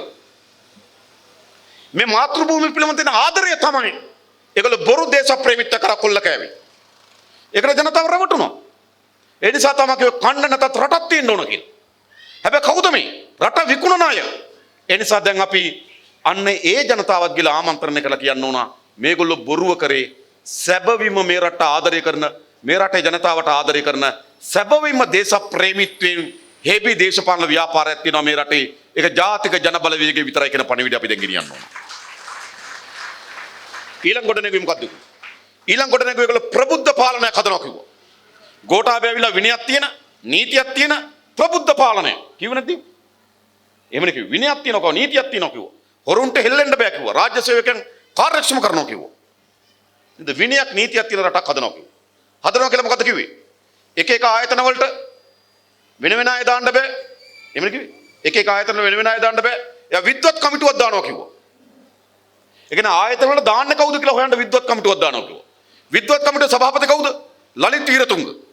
ලලිත් වීරතුංග කියන්නේ මහජනක දේපල අපහරණ කිරීමේ වරදට මහා අධිකරණයෙන් හිර දඬුවම් ලබලා හිරේ හිටපු මෑන් අභ්‍යාචන අධිකරණයට ගිහිල්ලා අපීල් කරලා තමයි එළියට අවිල්ලා ඉන්නේ. ඒතර මහජනක දේපල හොරකම් කරපු වරදට හිරේ හිටපු කෙනා අර රාජ්‍ය ආයතනවල හොඳ අය තෝරන එකේ සභාපති. සමාජිකය නාලක ගොඩ හේවා. ඒත් මහජනක දේපල හොරකම් කිරීමේ වරදට මහා අධිකරණ නඩුවක් තියෙනවා. මාස දෙකක් රිමාන්ඩ් වෙලා හිටියා. නාලක ගොඩ හේවා. එයා තමයි රාජ්‍ය ආයතනවල හොඳ අය තීරීමේ දෙවෙනි නියෝජිතයා. තුන්වෙනි නියෝජිතයා ගාමිණී සෙනරත් ජනාධිපති ලේකම්. දැන් එයත් මොකද වුනේ? එයත් මහජනක දේපොළ වලට හොරකම් කරලා නඩුවට බයයි පැන හිටියා. අපි ඒකල කිව්වා හැංගිලා හිටියේ කොහෙද? සාගල රත්නායක ගෙදර. පොලිසියෙන් හොයනවා ගාමිණී සෙනරත් හැංගිලා ඉන්න පොලිසිය අමතිගේ ගෙදර. කට්ටිය. එයා තමයි තව සමාජිකයෙක්. ඊළඟ මේක අධීක්ෂණය කරන්නේ පී.බී. ජයසුන්දර. ලංකාවේ පළවෙනි වතාවට ශ්‍රේෂ්ඨාධිකරණයේ රාජ්‍ය සේවකයෙකුට නියෝගයක් දුන්නා නම් රාජ්‍ය සේවයේ කිසිදු තනතුරක් දරන්න බෑ කියලා ඒ පී.බී. ශ්‍රේෂ්ඨාධිකරණයේ නියෝගයක් දුන්නා දැන් ඔය ජනාධිපති ලේකම්. රාජ්‍ය සේවයේ කිසිදු තනතුරක් දරන්න බෑ කියලා. ඒ විතරක් නෙවෙයි ලක්ෂ 5ක පුද්ගලික දඩයක් ගැහුවා. පුද්ගලික දඩයෙන් ගෙවන්න ඕන කියලා. දැන් එහෙම කමිටුවක් දැම්මා. කමිටුවක් දාලා පත් කරනවා විද්වත්තු. කවුද පත් කරේ? මධ්‍යම පරිසර අධිකාරියේ සභාපති නේද? දව සංස්ථාව වෙනකොට ගස් කපපු කෙනා. හරිද? නිවාස සංවර්ධන අධිකාරී සභාපති පක්ෂේ පාලක ලේකම්. හරි. ගුවන්තොටුපළ සහ ගුවන් සේවා සමාගමේ අධ්‍යක්ෂ මණ්ඩලේ අලුත් නෑදෑයෝ. නාමල්ගේ යෝසිතගේ නැන්දසා මාමා. දැන් කට්ටියට කියනවා මම අධ්‍යක්ෂ මණ්ඩලේ තරම් වැඩක් නැහෙනි. මාසික දෙක සැරේනේ යන්න තියෙන්නේ. ඔහෙ දුන්නට නෑ. අධ්‍යක්ෂ මණ්ඩලය තමයි අනුමත කරන්නේ ඔය ගුවන්තොටුපළේ ඇවිල්ලා තියෙන විශාල ව්‍යාපෘති කීපයක්. අලුතෙන් පර්යන්ත හදන්න. අන්නේ ව්‍යාපෘති අනුමත කරන්නේ අධ්‍යක්ෂ මණ්ඩලය. ඒකට දාගත්ත මාමසා නැන්දා. හරි මොකද මේ කරන්නේ? දැන් ඉතින් ප්‍රබුද්ධ පාලනය පිළිබඳ මිත්‍යාව මුළුමනින්ම බිඳවැටලා ඉවරයි. ප්‍රබුද්ධ පාලනය විතරක් නෙමෙයි.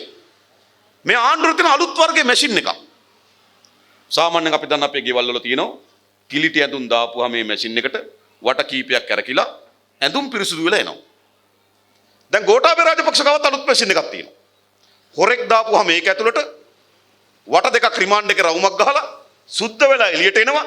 එළියට ආපුවම ටීවී එකට යනවා. ඒකට ටීවී ප්‍රෝග්‍රෑම් උත් තියෙනවා. ගිහිල්ලා අපිට අභියෝගත් කරනවා. හොරු ගිහිල්ලා ටීවී එකේ ජනතා විමුක්ති පෙරමුණට අභියෝග කරනවා. අපි එයාට කියන මොකක්ද දන්නවද? ඔය හොරෙක්ගේ තර්ජන තියෙනව නේද?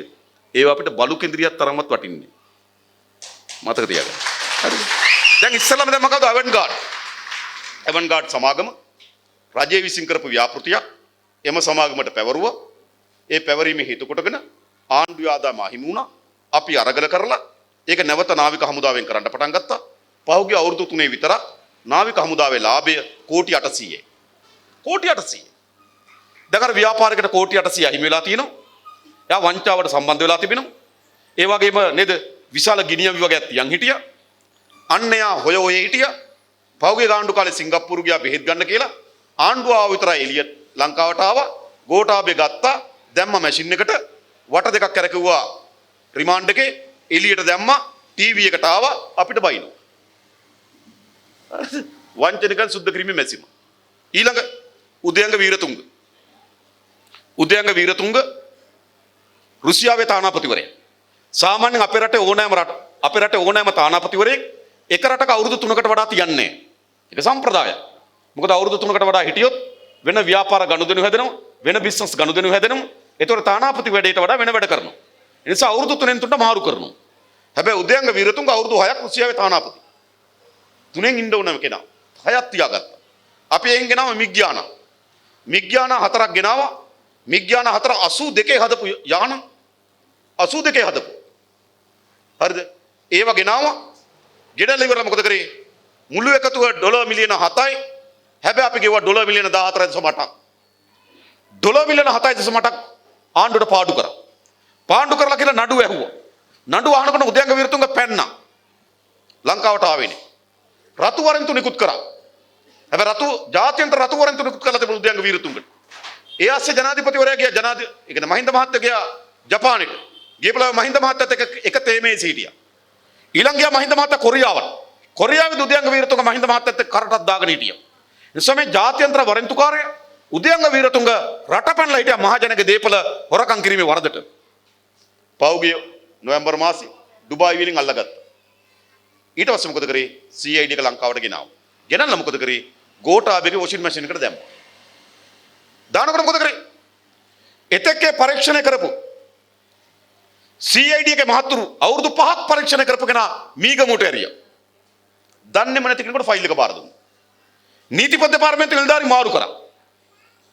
අවුරුදු 5ක්ම නඩුවේ දත්ත වාර්තා කළා තිබුණ අධිකරණයට පොදු දේපල පනත යටතේ.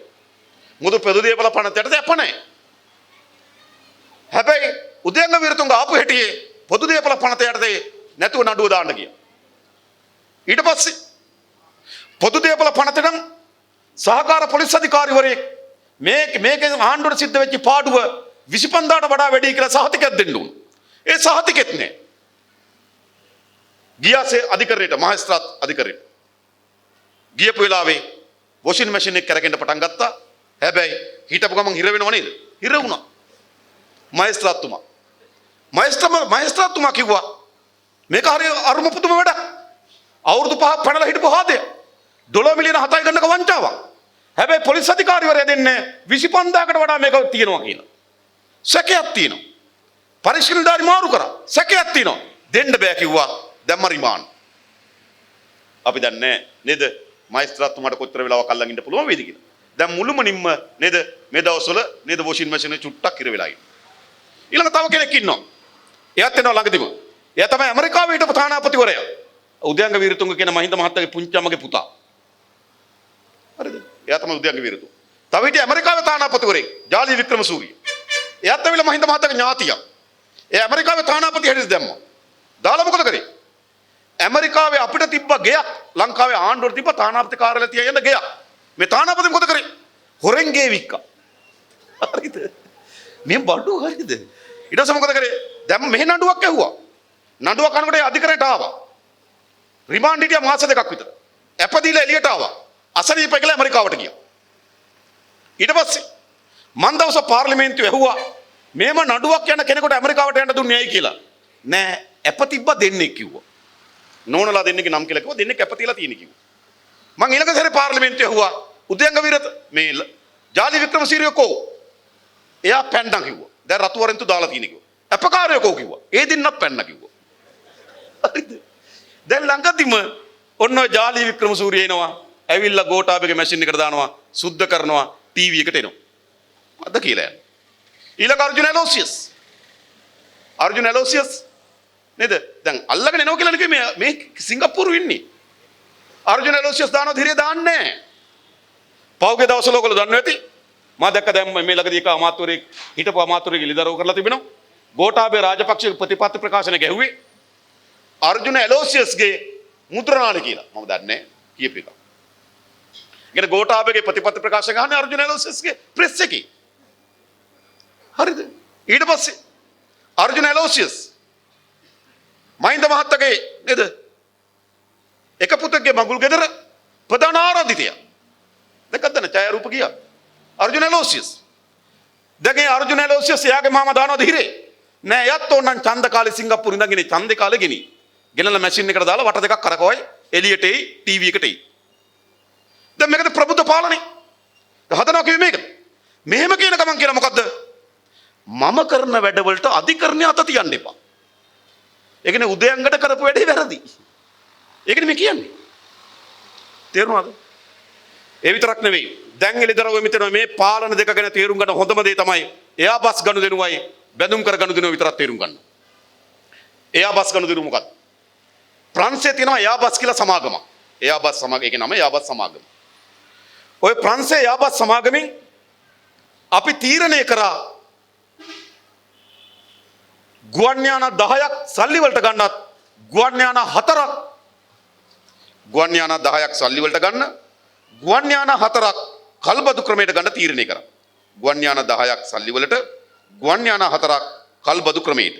ඒක එකතුව බිලියන 2.8යි ඩොලර්. හරිද? ඒ කියන්නේ රුපියල් කෝටි 51,000යි. ඒ කියන්නේ මේ ගනුදෙනුව රුපියල් කෝටි 51,000යි. මං කලින් කිව්ව අර ව්‍යාපෘති හතරටම කියන කෝටි 42,500යි. මේ එයාබස් මිලදී ගැනීමේ ගනුදෙනුව රුපියල් කෝටි 51,000යි. මත තියාගන්න. ලංකා ඉතිහාසයේ මෙතෙක් කරන ලද විශාලතම ගනුදෙනුව ඩොලර් බිලියන 2.8යි. හම්බන්තොට වරායටගේ ඩොලර් බිලියන 1.3යි. දැන් අර මාළඹ ඉඳන් කොළඹ කොටුවට මොනරෝ රේල් එකක් උඩින් රේල් පාරක් දාන්න ගියා. ඒක තමයි අපේ රටේ තිබුණු ලොකුම ව්‍යාපෘතිය ඩොලර් මිලියන 1.8යි. හැබැයි මේ ගුවන් යාන කීයද?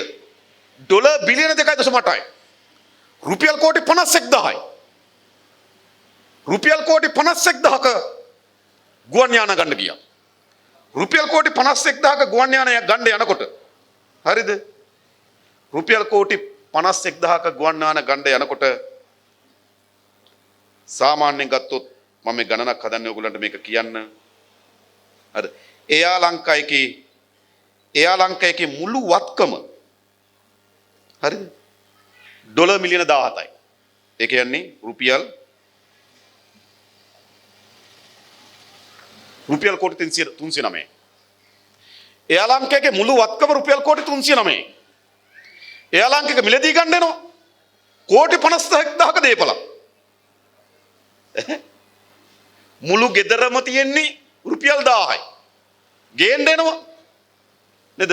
රුපියල් ලක්ෂ 5ක බස් එකක් ගේන්න පුළුවන්ද? ගේන්න පුළුවන්. 1000යි ගෙදරම තියෙන්නේ. ඉඩමේ වටිනාකමයි, කබඩ් එකේ වටිනාකම, දොරේ වටිනාකම ගේ නේ ඔක්කොම රුපියල් 1000යි. හැබැයි ලක්ෂ 5ක බස් එකක් ගේන්න නෑ ඔගේ වැඩක් නේ. එයා ලංකාවේ තියෙන මුළු වත්කම කෝටි 309යි. හැබැයි ගුවන් යාන ගේන්න ගෙවුවා කෝටි 51,000ක. ගහනකොට සභාපතිවරයා තමයි සිරන්ති නෝනාගේ සහෝදරයා. අධ්‍යක්ෂ මණ්ඩලේ චමන් රාජපක්ෂගේ පුතා. ප්‍රධාන විධායක නිලධාරී කපිල චන්ද්‍රසේන. ඒ කපිල චන්ද්‍රසේන තමයි අර తాවකාලික දින 52ක ආණ්ඩුවක් ආව නේද? අන්නේ ආණ්ඩුව වෙලාවේදී එයා ලංකාවේ සභාපති. ඒ කියන්නේ මහින්ද මහත්තයාගේ අතිජාත මිත්‍රයා. දැන් කවුද? සභාපති සිරන්ති නෝනාගේ සහෝදරයා. එයා තමයි අධ්‍යක්ෂ මණ්ඩලයේ ප්‍රධානියා. ඊළඟ අධ්‍යක්ෂ මණ්ඩලයේ මෙහෙවන්නේ ප්‍රධාන විධායක නිලධාරියා කපිල චන්ද්‍රසේන. අධ්‍යක්ෂ මණ්ඩලයේ ඉන්නේ ජමල්ගේ පුතා අධ්‍යක්ෂ මණ්ඩල රැස් වෙන්නේ ජමල්ගේ ගෙදර 2013 මාර්තු මාසේ 1 වෙනිදා 2013 මාර්තු මාසේ 1 වෙනිදා ජමල්ගේ ගෙදර අධ්‍යක්ෂ මණ්ඩල රැස් වෙලා තීන්දුවක් ගන්නවා කෝටි 51,000ක ගුවන් යාන ගින්න කොහොමද එකක් කැබිනට් මණ්ඩලයේ අනුමැතිය නැහැ දෙක මේ වගේ ගිවිසුමක් ගන්නවා නම් නීතිපති දෙපාර්තමේන්තුවේ සහාය ගන්න නීති උපදෙස් ගන්න ඕන. නීතිපති දෙපාර්තමේන්තුවේ නීති උපදෙස් නැහැ. කැබිනට් මණ්ඩලයේ අනුමැතියක් නැහැ. සමාගම සතුවම තියෙන කෝටි 309. මුළු වත්කම්ම තියෙන කෝටි 309. හැබැයි කෝටි 51,000ක දේපලක් ගේන්න ගැහුව ඇග්‍රීමන්ට් එකක්. එකඟ වුණාට විතරක් ගුවන් යන ගන්නවත් නෙවෙයි හොඳේ. එකඟ වුණාට විතරක් දෙන්න එකඟ වුණා කොමිස් මුදල 1,30,000. මේක පාස් කරා 1,30,000 එදා කැබිනට් එදා අධ්‍යක්ෂ මණ්ඩලේ මේක අනුමැතිය දුන්නට කොමිස් මුදල එකඟ වුණා 1,30,000. මොකද උනේ? එයාපත් සමාගම ලෝකයේ මේ වෙන රටවල් වලට පගා ගෙවලා තියෙනවා. මේක න පරීක්ෂණයක් ගියා ලන්ඩන් වල. ලන්ඩන් මහා අධිකරණේ.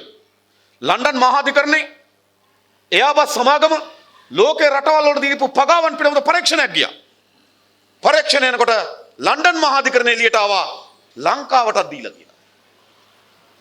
අපි මේක 2015 ඉඳන් කිනුකට කිව්වා අපි තරහට කියනවා කේන්තියට කියනවා නෑ අපි කිව්වා පිළිගත්තේ නෑ ලන්ඩන් අධිකරණයෙන් ආවා. ලන්ඩන් අධිකරණයෙන් ආවේ මොකද්ද? 1,30,000 පළවෙනි වාරිකයේ 3,600 කපිල චන්ද්‍රසේනගේ බිරිඳගේ බ්‍රූනයි නගරේ තියෙන account එකට ගියයි කිව්වා. බ්‍රූනයි නගරේ නේ බ්‍රූනයි වල තිබෙන අර account එක 3,600ක් ගියා. ඊළඟ ඒ 3,600 වාර 3කදී ඕස්ට්‍රේලියාවේ ඉන්න කපිල චන්ද්‍රසේනගේ account එකට ගියා. කපිල චන්ද්‍රසේනගේ account එකෙන් 1,0400ක් නිමල් පෙරගේ account එකට ආවා. කවුද මේ නිමල් පෙර එතකොට? ඔන්න ලංකාවේ account එකට ආවියා. බ්‍රූනයි වලට දැම්ම 3,600ක් වාර 3කට ගියා ඕස්ට්‍රේලියාවට. ඒ කියපු සල්ලි වලින් 1,0400ක් ආවා නිමල් පෙරගේ account එකට. කවුද නිමල් පෙර කියන්නේ? නිමල් පෙර මීට කලින් රිමාන්ඩ් වෙලා හිටියා. ඒ රිමාන්ඩ් වෙලා හිටියේ 1,600ක් එයාගේ account එකට ඇවිල්ලා. එයාගේ account එක. එයා FCID එකෙන් අත්අඩංගුවට ගත්තා. අත්අඩංගුවට ගත්ත වෙලාවදී එයා කට උත්තරය දීලා කිව්වා මේවා මගේ සල්ලි නෙවෙයි නාමල්ගේ සල්ලි කියලා. ඒ අර 1,600. ඒක ගන්න දැම්මේ කොහෙද? තංගල්ලේ බේ හෝටලේ මිලදී ගන්න ඒ සල්ලි ටික දැම්මේ. තංගල්ලේ බේ හෝටලේ තියෙන ඒක මිලදී ගන්න. එහෙනම් නිමල් පෙරගේ account එක නාමල් රාජපක්ෂට යූස් වෙලා තියෙනවා. එහෙනම් මේ 1,1400 කාටද? දැන් නිමල් පෙර ප්‍රශ්න කරන්න ඕන. නිමල් පෙර කියන මේ 1,1400 තමන්ටද නෑ. රාජ්‍යරුවන්ගේ දරුවන්ට. තව මුදල් ප්‍රමාණයක් ඇවිල්ලා තිබෙනවා. ඒක ඇවිල්ලා තින්නේ SL ඇග්‍රෝ කියන සමාගමකට. SL ඇග්‍රෝ කියන සමාගමේ අධ්‍යක්ෂවරු දෙන්නම සහෝදරවරු. හරිද? දැන් එක එක නම් යනවා. හරියටම නම් දෙක නැති නිසා මං කියන්නේ. හරියටම තියෙන්න බෑ. හැබැයි දැන් අපිට එක්කෙනෙක් මං කිව්වා මං දැක එක දේශපාලකෙක් මං දැක මාධ්‍යයකට ඇවිල්ලා කියනවා ඒ නම් දෙක චමල්ගේ පුතු දෙන්න කියලා. මං දන්නේ නැහැ. ඒක මං දන්නේ නැහැ. හොඳයි හරිද? නමුත් ඒක හොයන්න ඕන දැන්. ඉතින් මේ මොකද වෙලා තිබෙන්නේ? මහජනයාගේ ධනෙ කෝටි ප්‍රකෝටි ගණන් හොරකම් කරන පාලක කණ්ඩායම නෙවෙයි අපේ රට පාලනය කරන්නේ. ඊට පස්සේ මොකද උනේ? ඊට පස්සේ වෙච්ච දේ තමයි මේක යාලංකයක සමාගමට දරා ගන්න බෑ කියලා රනිල්ගේ ආණ්ඩුව මේ ගිවිසුම කැන්සල් කරා. ගිවිසුම කැන්සල් කරනකොට යාලංකයගේ සභාපති අජිත් දයස් රනිල් වික්‍රමසිංහගේ පන්ති මිතුරා යාලංකයගේ ප්‍රධාන විධායක නිලධාරී සුරේන් රත්වත්ත චරිත රත්වත්තගේ මල්ලි රනිල්ගේ මිතුරාගේ මල්ලි ඒගොල්ලෝ ඊට පස්සේ ගිවිසුම කැන්සල් කරා. ගිවිසුම කැන්සල් කරන්න කීයක් කිව්වද? ගිවිසුම කැන්සල් කරන්න ගෙව්වා ඩොලර් මිලියන 108ක්. දසලක්ෂ 19400ක්. කොහොමද කැන්සල් කරේ? ඒකත් අර විදියටම නීතිපතිගෙන් උපදෙස් ගත්තේ නෑ. අර විදියටම කැබිනට් මණ්ඩලයට ආවේ නෑ. ඒ වෙලාවේ ගුවන් සේවය ඇමති කබීර් හසීම් දන්නේ නෑ. අධ්‍යක්ෂ මණ්ඩලය තීරණය කරා යාබත් සමාගමත් එක්ක සාකච්ඡා කරලා ගිවිසුම කැන්සල් කරන්න.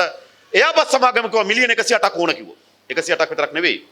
කල්බදු ක්‍රමයට තව ගුවන් යාන 4ක් ගන්නත් උන කිව්වා. 12 බිලියන 160ක් අපි ගෙව්වා. දසලක්ෂ 19,000 කොහොමද ගෙව්වේ? සුරේන් රත්වත්ත ප්‍රධාන විධායක නිලධාරියා SMS එකක් කරන අයියට චරිත රත්වත්තට ෆෝන් එකෙන් SMS එකක් යවනවා. යවලා කියන අපි යාබස් සමාගමත් එක්ක සාකච්ඡා කරා. ඒගොල්ලෝ මෙච්චර ඉල්ලනවා දුන්නට කමක් නැද්ද කියලා. චරිත රත්වත්ත SMS එකක් යවනවා do it කියලා. ඒක කරපන් කියලා. කොහොමද? ඉතින් දසලක්ෂ 19,400 කවුද මේ පාලකයෝ? මහජනගේ ගුවන් යාන මිලදී ගන්නකොට කොමිස් පගා ගන්නවා. ඒක දරා ගන්න බැරුව කැන්සල් කරනකොටත් ඒ වගේ 7-8 ගුණයක පගා ගන්නවා. අරක ලක්ෂ 30000යි. මේක දසලක්ෂ 19,400යි. මෙහෙමනේ වෙලා තියෙන්නේ. ඉතින් ඔයගොල්ලෝ විශ්වාස කරන මේ පාලකයෝ අපේ රට හදයිද? ඒ වගේම තමයි බැඳුම් කර ගනුදෙනුව. බැඳුම් කරේ පෙබරවාරි මාසේ 27 වෙනිදා 2015 අවුරුද්දේ රනිල් වික්‍රමසිංහගේ ගනුදෙනුව. ඒ ගනුදෙනුවට අහුල්ුනේ කවුද? මාමා අර්ජුන මහේන්ද්‍රන්. බෑන පර්පටල් සමාගමේ අයිතිකාරයා අර්ජුන ඇලෝසියස්. කවුද අර්ජුන මහේන්ද්‍රන් කියන්නේ? අර්ජුන මහේන්ද්‍රන් කියන්නේ ඉතාම සමීප මිතුරා රනිල් වික්‍රමසිංහගේ. රනිල් වික්‍රමසිංහ ආණ්ඩුවක් හදන්නේ කවදාද? ඒ හැමදාම සිංගප්පූරුවේ ඉඳන් අර්ජුන මහේන්ද්‍රන් ඇවිල්ලා විශාල වගකීම් බාර ගන්නවා. කාලයක් රනිල්ගේ ආර්ථික උපදේශක. කාලයක් පර්ක් එක බාරව හිටියා. ඊට පස්සේ මහ බැංකුව අධිපති කරා. රනිල්ගේ මිතුරා කෙනලා වාඩි කරෙව්වා මහ බැංකුව අධිපති කරලා. බැඳුම් කර ගනුදෙනුව ගියා. බැඳුම් කර වැඩියෙන් වික්ක කාටද? බෑනක සමාගමට පර්පචුවල් එකට. ගනුදෙනු දෙකක පාඩුව කෝටි 1100යි. එතනින් කෝටි 1100ක් අහිමි වුණා. අගමැති රනිල්, අධිපති අර්ජුන මහේන්ද්‍රන්, බෑන අර්ජුන ඇලෝසියස් රටට පාඩුව කෝටි 1100යි. මේක හොයන් යනකොට අපිට තේරුණා මේ සැරේ විතරක් වෙලා තියෙන මේ කලිනුත් වෙලා තියෙන කිව්ව. අපේ හඳුන්වන සෝදර කෝප් සභාවේ නියෝගයක් දුන්නා කලින් ඒවත් හොයන්න කියලා. හෙව්ව කලින් ඒවා.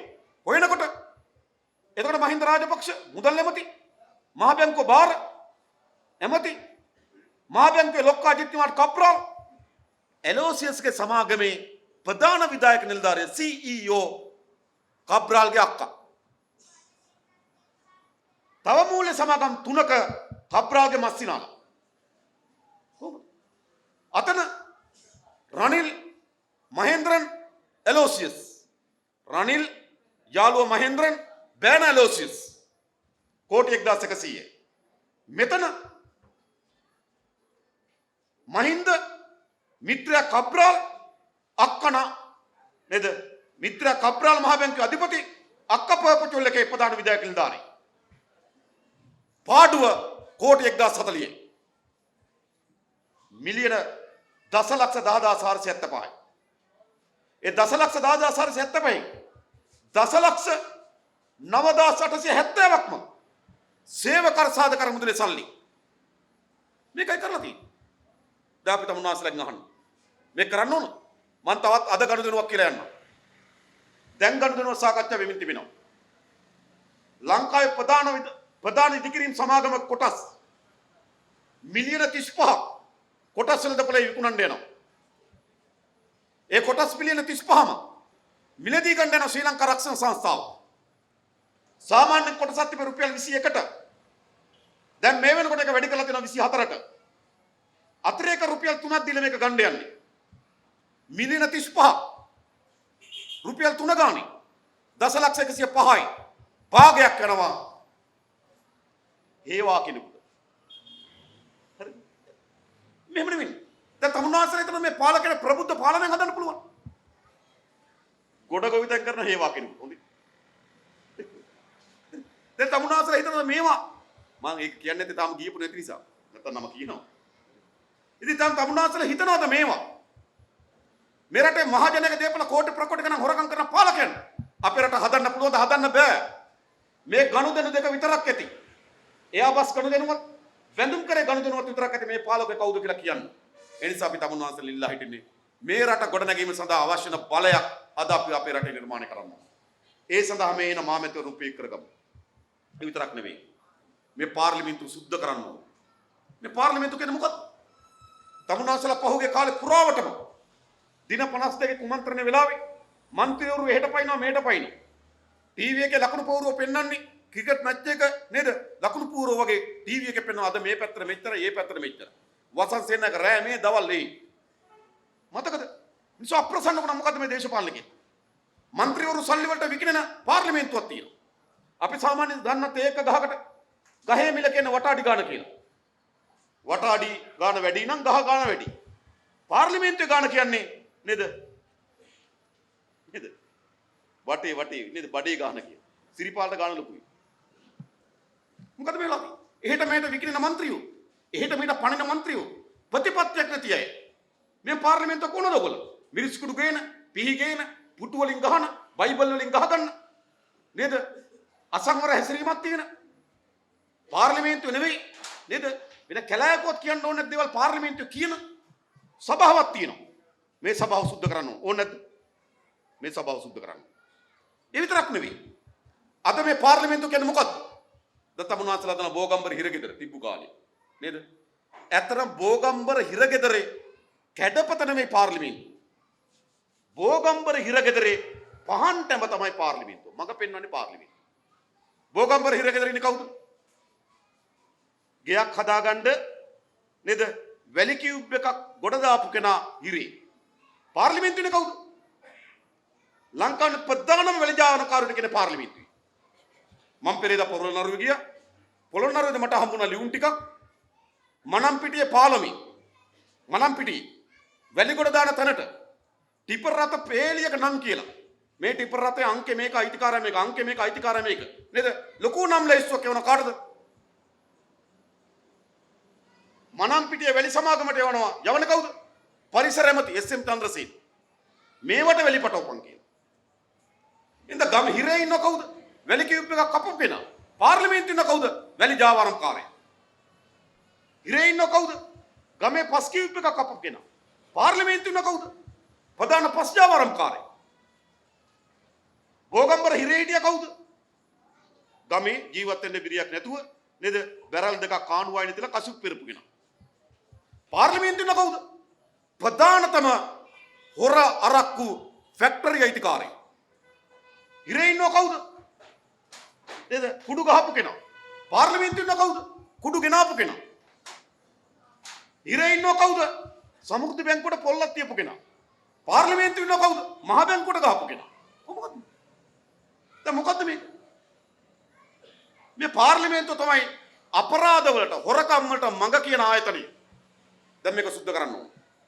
මේක සුද්ධ කරනවා කියන අන් කවරක්වත් නෙවෙයි. ජාතික ජන බලවේගයේ නියෝජිතයෙක් පාර්ලිමේන්තුවේ වැඩි වෙනවා කියලා කියන්නේ හොරෙක් අඩු වෙනවා. ජාතික ජන බලවේගයේ නියෝජිතයෙක් පාර්ලිමේන්තුවේ වැඩි වෙනවා කියලා කියන්නේ වැලි පස් ජාවාරම්කාරයෙක් අඩු වෙනවා.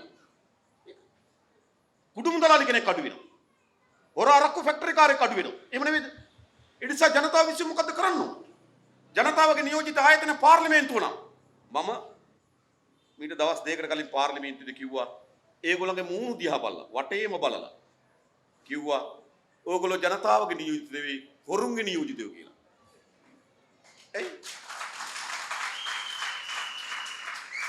අර රනිල්ගේ බැඳුම් කරේ ගැන සාකච්ඡා කරනකොට ඒකේ හොරකම ගැන කෝප් එකේ සාකච්ඡා කරනකොට එක්සත් ජාතික පක්ෂයේ മന്ത്രിවරු ගෙනල්ලා ප්‍රධාන හොරා දේශන දුන්නේ. කවුද? අර්ජුන මහේන්ද්‍රන්. හොරාගේ දේශනා අහගෙන ඇවිල්ලා තමයි කෝප් එකේ තර්ක කරන්නේ. මේ සැරේ කබ්‍රාල්ගේ ගනුදෙනුව ගැන තිබ්බා විවාදේ. තියෙනකොට ඒ മന്ത്രിවරු කණ්ඩායමකට කර කබ්‍රාල් දේශන දීලා ඇවිල්ලා තමයි පාර්ලිමේන්තුවේ മന്ത്രിවරු තර්ක කරන්නේ.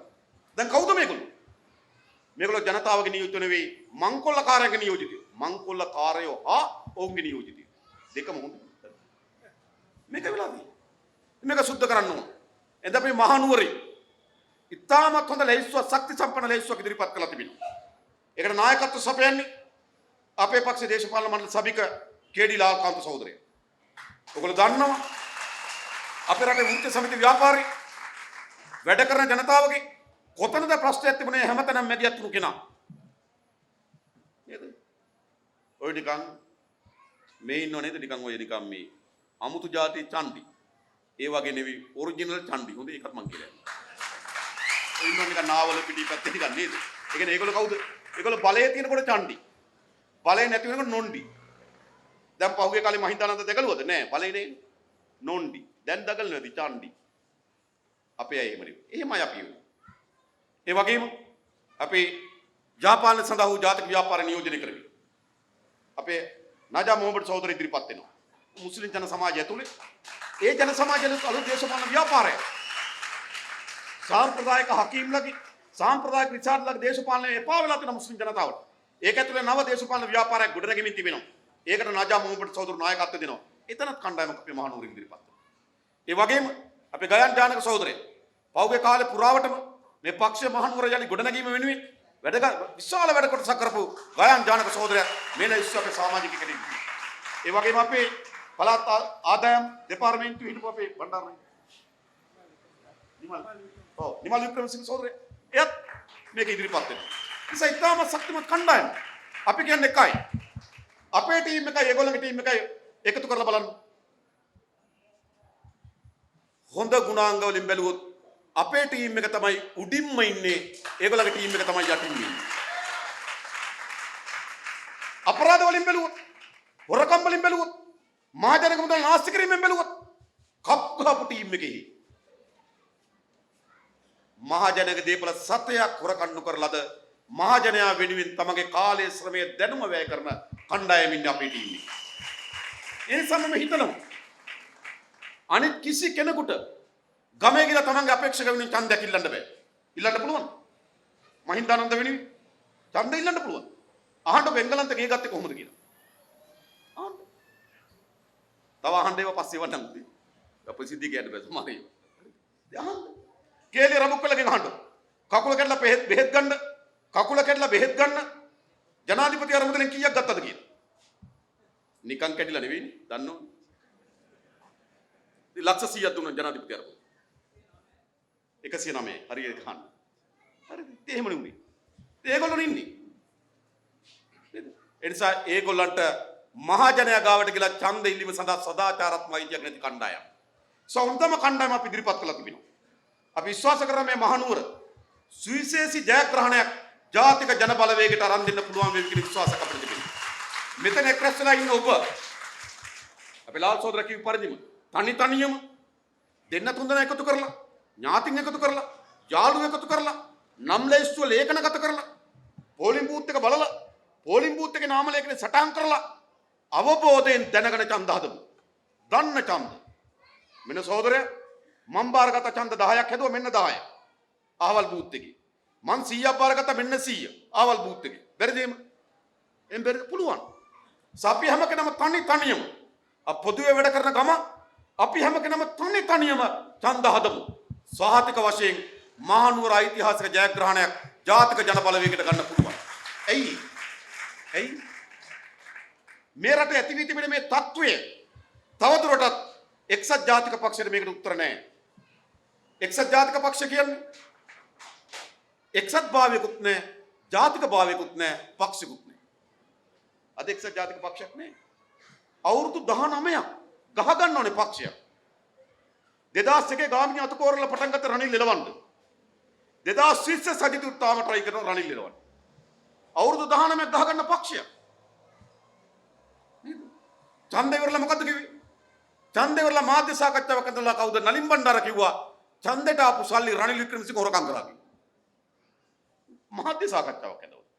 ප්‍රශ්නයක් තියෙනවනේ කුත්‍යාධිකාරි මණ්ඩලේ කතා කරගනි.